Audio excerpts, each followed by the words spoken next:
কারণে আল্লাহ তার মা বাবাকে মাফ করে দেন। সুবহানাল্লাহ।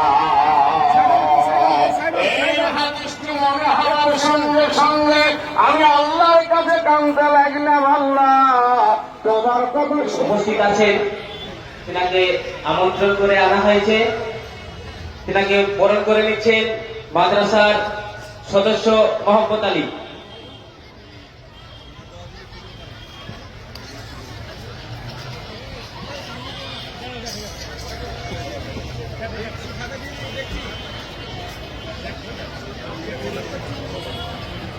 আমি শুধু এটুকুই বলবো যে আমরা আজকে বাংলার মুসলিম সমাজ সব দিক দিয়ে আমরা অবহেলিত, বঞ্চিত, লাঞ্ছিত, অপমানিত হয়ে আমাদেরকে চলতে হয়। আমাদের থেকে যারা কম সংখ্যায়, অমুসলিমদের মধ্যেই অনেক সংখ্যা আছে, অনেক বিভাজন আছে, তারা কিন্তু তাদের অধিকারটা বুঝে পাচ্ছে। কিন্তু আমরা আমাদের অধিকারটা আমাদের ঐক্যবদ্ধ না থাকার জন্য আমরা এক কথায় মুসলমান, তারা আমাদের কোরআনকে সম্মান করাই আমাদের মূল কাজ। মহান আল্লাহ তাআলার নির্দেশকে পালন করা বা আমাদের পাঁচ ওয়াক্ত নামাজের মধ্যে দিয়ে আমাদের যে ইবাদত বন্দেগী করা, সেটা থেকে আমরা অনেকেই বিচ্যুত থাকি বা পিছিয়ে থাকি। তাই আমাদের পবিত্র কোরআনের যেসব বক্তব্য, সেই জায়গা থেকে আমরা অনেক সময় কোরআন শুনি, কোরআন পড়ি, কোরআনের যে সমস্ত আলেম সাহেবরা এরকম জালসা মাহফিলে কোরআনের আয়াতকে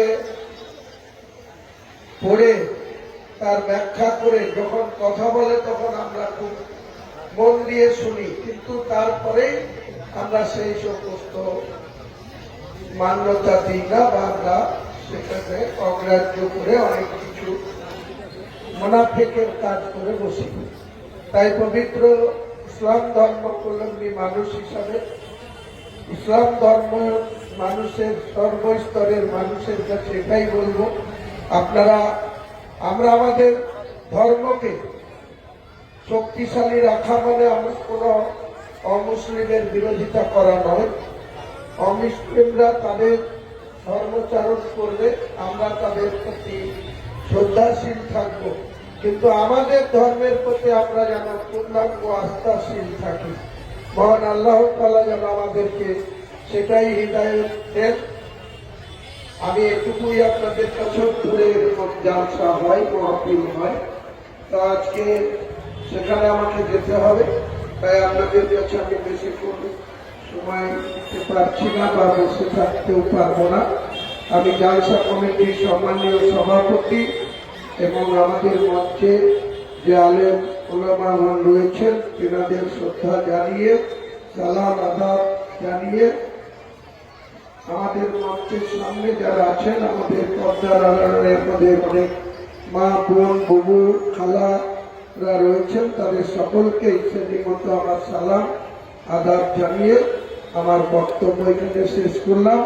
এবং আমার পক্ষ থেকে আমি আপনাদের এই জালসাতে 20,000 টাকা নগদ দান করার কথা বলে আপনাদের সকলকেই আমার পক্ষ থেকে সালাম আদাব জানিয়ে আপনাদের কাছ থেকে আমি বিদায় করছি। আসসালামু আলাইকুম।